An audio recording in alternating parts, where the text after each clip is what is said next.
So, yan, no, let's continue with you, Virgo, no? So, kamusta kayo dyan, mga Virgo natin, no? So, let's see, anong mga dapat mong baguhin or alisin, no, sa iyong sarili, no, to move forward, no, sa iyong buhay, right? Mga Virgo natin, no? So, let's see, no, kuha tayo ng 2 cards for you, Virgo. No? Tignan natin ano yung mga kailangan mong alisin, no, sa iyong sarili. Alisin or baguhin. For Virgo. Let's see. 2 cards for Virgo, please. Tignan natin, ano ba yan? May fear ka ba? May pag-uugali ba na dapat baguhin? Let's see. So, I can stop thinking about you, no? And then, you and I were too young. So, ang nakikita ko rito, Virgo, no? Literal, no? Parang, ang sinasabi dito ay, stop overthinking, no? Alisin mo yung pag-overthinking ninyo, no? Mga Virgo natin. Right? No? So, kumaga parang sabihin natin, masyado yung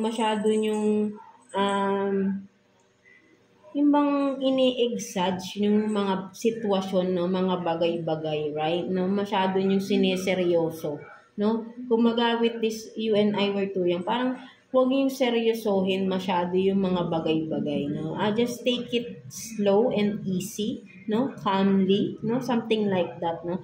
Alisin niyo yung overthinking ninyo, no? Mga Virgo, no? To move forward, right? No? Kasi nagkakaroon, parang sinasabotage niyo yung sarili ninyo, no? Sa mga sitwasyon na, kahit na, dapat, alam mo na yung dapat mong i-decision, no? Pinapahaba mo pa ng pinapahaba. You are overthinking na hanggang sa hindi mo na nagawa yung dapat na decision, no? Something like that, no? Because maybe for some of you, maybe may pagka-immature pa kayo, no? With this too young, no? Ayun kasi yung nakikita ko rito ng mga Virgo natin, right, no? May pagka-immature kayo, right, no?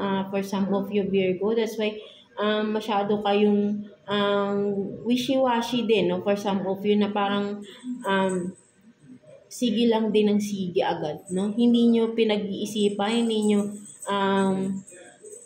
yung mga decision na ginagawa or mga ginagawa nyo sa buhay, hindi nyo yan pinag-iisipan, no? Something like that. May pagka-immature, no? So, alisin nyo na, maging mature na kayo, no? Sa buhay ninyo. Because we are not getting any younger, no? We're not getting young anymore, no? Something like that, right, no? Mag-mature na kayo, no? Something like that, no? Alam nyo naman yung dapat nyong gawin, but then, pinatatagal nyo lang yung sitwasyon, no? You are being immature into a situation, no? Or kung ano man yan, right, no?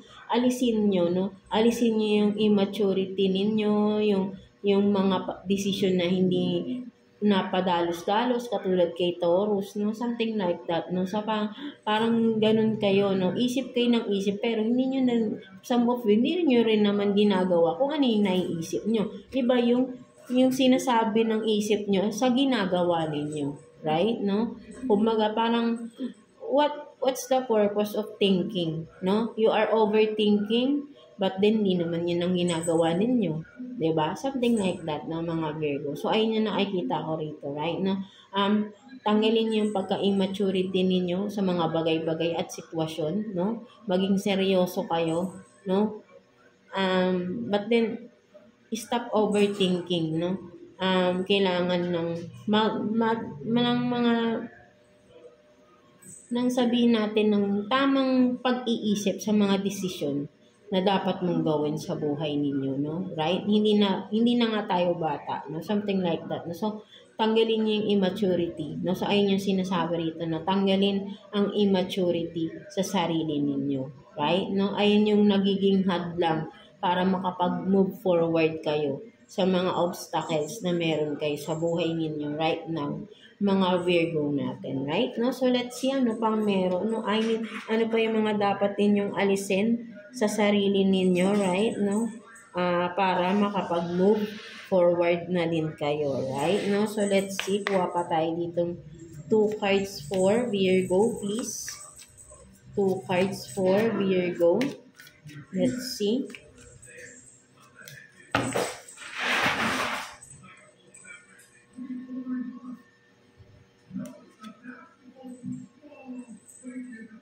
So you have this, the shadow side, and then 3 of Swords. No? So, ang nakikita ko naman dito, no, mga Virgo natin, no? Kumbaga parang may takot kayo, no? Takot kayong harapin yung katotohanan, no? Something like that, no? Kumbaga, alam niyo na no? Alam niyo na yung sitwasyon, no? Kung ano man ito, right, no? Masakit na no? Masakit na. Alam niyo nang nasasaktan na kayo, no? But then, takot pa rin kayong harapin, no? Kahit masakit na, no? Kumbaga, hindi nyo pa rin matanggap na ito yung katotohanan, no? So, kailangan mo rito ay baguhin mo yung sabihin natin na parang ayaw mo kasing malaman ng ibang tao right? No? For some of you, no? Ayun yung nakikita ko rito, no? Mas iniisip mo yung ibang tao, sasabihin ng ibang tao, kaysa dun sa nararamdaman mo. No? Something like that, no?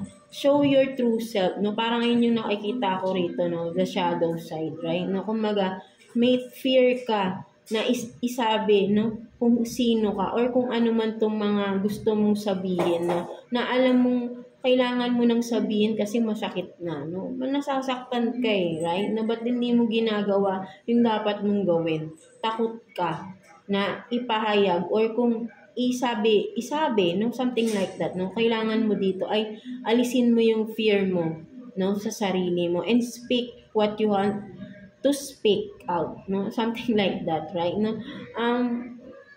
Isipin mo may karapatan ka, no? Dahil nasasaktan ka na kung ano man ito, right? No? Hindi ka makaka-move forward kung hindi ka magsasalita, no? Kung ano man ito, Virgo, right? No? Na sobrang masakit na, no? Nagpapasakit or nagpapabigat na sa itong sitwasyon na to, no? At kailangan mo nang sabihin kung ano to. Ano man tong nararamdaman mo, ano man itong gusto mong sabihin, may mga nalalaman ka ba na mabigat na para sa iyo, no? Na kailangan mo nang ilabas, no? Hayaan mo yung sasabihin ng ibang tao. Right? Ang isipin mo dito, sarili mo, no? Paano ka makaka-move on sa sitwasyon na itong kinakaharap mo kung may takot ka na ipahayag yung sarili mo. Right? No? So, ayun yung nakikita ko rito, no? Ipahayag mo yung sarili mo. Alisin mo yung takot, no? For some of you, no? Mga Virgo natin, right? No? Kung ano man yan, na parang kailangan mong ipaglaban dito yung sarili mo, No? Something like that, no? Ayun yung nakikita ko dito, no? Mga Virgo natin. Right? No? So, let's see, no? Ano pang meron, no? Mga kailangan yung alisin or baguhin sa inyong sarili, right? No? To move forward sa mga obstacles na meron kayong right now, right? No? So, let's see ano pang meron.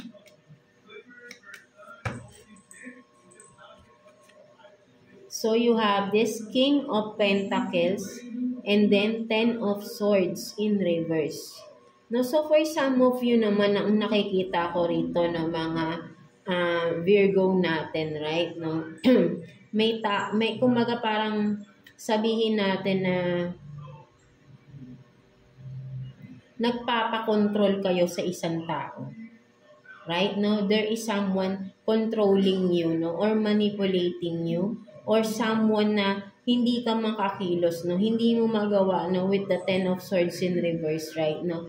Parang may gusto kang gawin, no? Na hindi mo magawa because of someone na may authority, no? Someone na parang siguro siya yung nagpo-provide sa inyo. That's why parang sunod-sunuran ka lang, no? So, alisin mo. Ang kailangan mo rito, baguhin mo yung ugali na parang sabihin natin, nagiging sunod-sunuran ka. Isipin mo rin na may karapatan ka rin, no? Kung ano man to, kung sino man tong someone na ito na parang siya yung nasusunod palagi, right? No? Kailangan dito mag-stand up ka din para sa sarili mo, right? No? Maybe may kinalaman ka dito na nasasaktan ka na no? Hindi mo maipaglaban yung sarili mo, right? Na parang feeling mo wala kang karapatang gawin yung mga bagay na gusto ninyo. Right, mga Virgo natin. Lahat tayo may karapatan, right, no? Nasa pag-uusap lang yan ng maayos, no? Kung sabihin natin na siya yung nagpo-provide, kung sino man itong someone na nagpo-provide sa inyo, na sinusunod mo, no? Sa tingin mo ba, tama pa ba na kung sa tingin mo ba na ano ba yung nararamdaman, nasasaktan ka na, nahihirapan ka na because may mga gusto kang gawin na hindi mo magawa because kontrolado ka ng isang tao. Right?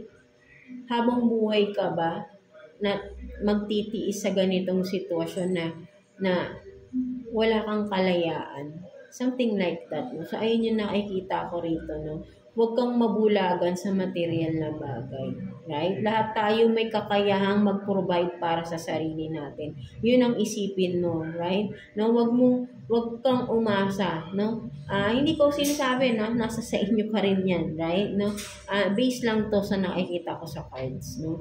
So, kung makaresonate kayo, diba? I-apply nyo lang, no? Kayo mismo naman ang magde-decide.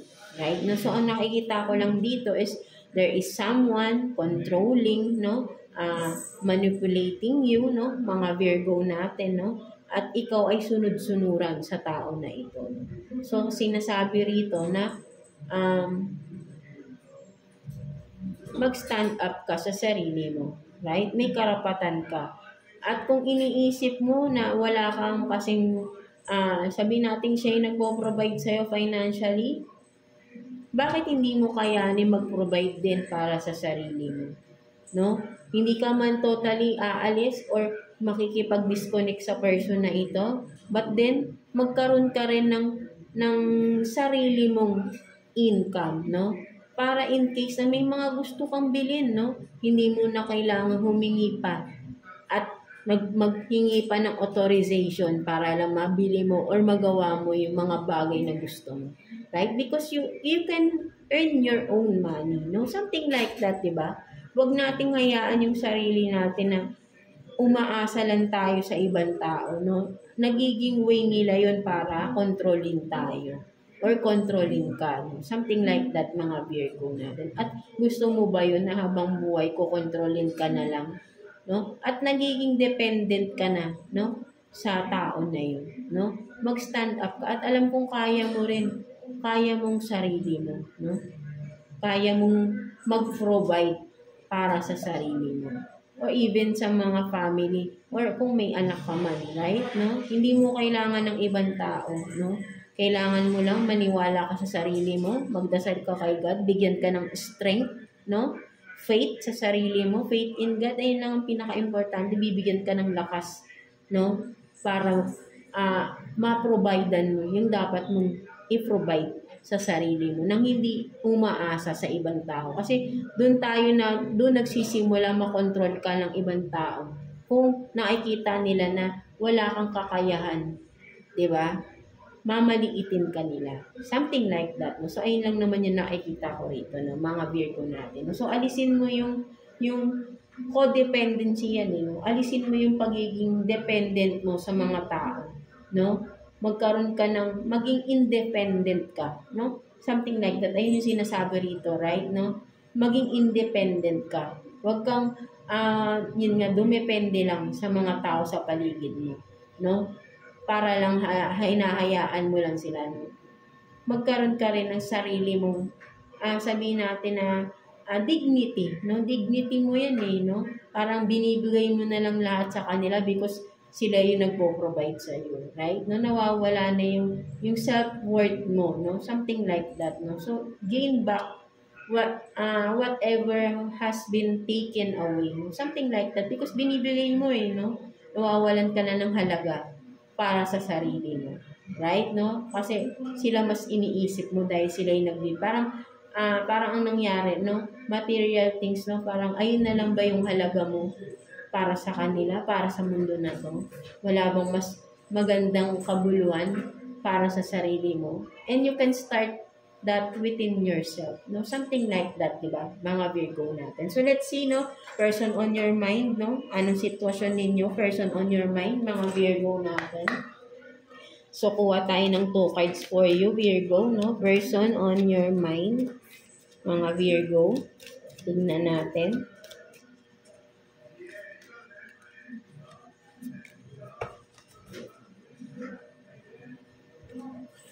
So, you have this, no? Knight of Cups, and then 10 of Wands.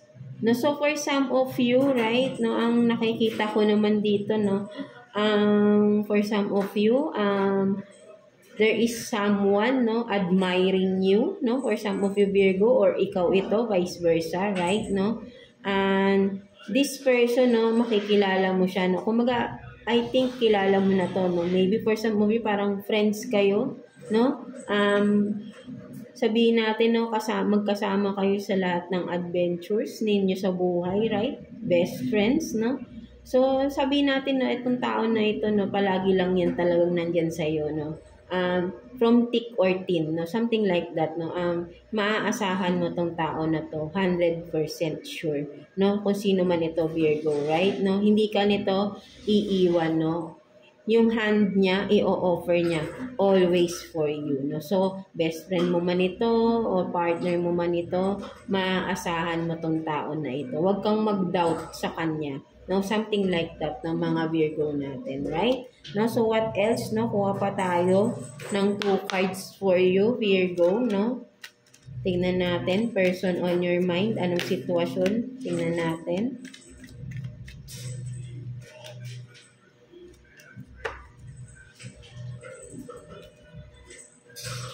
So, you have this love, no? Adore, admire, no? Enchantment, and then cricket, silence, no? Non-action.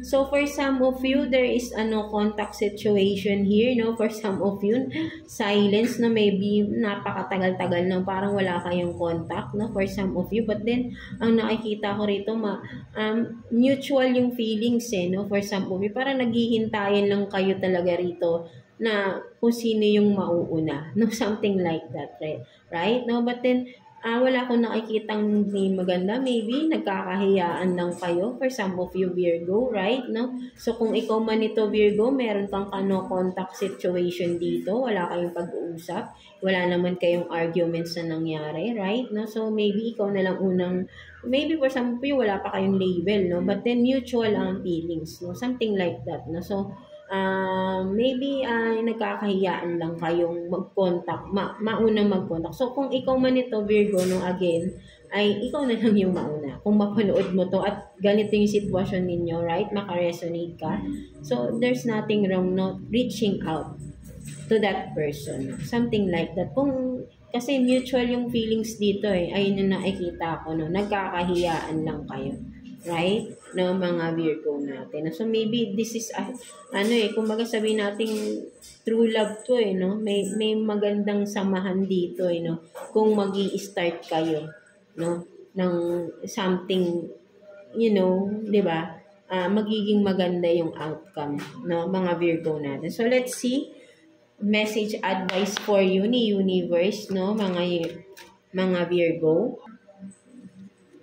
So, kuha tayo ng 1 card here. Message advice from universe, right? Let's see. So, I'm right where you need to be. Na so sinasabi dito sa ni universe, no, Virgo, is kung nasan ka man ngayon, anumang sitwasyon you are in right now, no, whatever it is, no, place, sitwasyon, job man yan, ano man yan, na nasaan ka man ngayon. Right? Sinasabi dito na you are in the right place.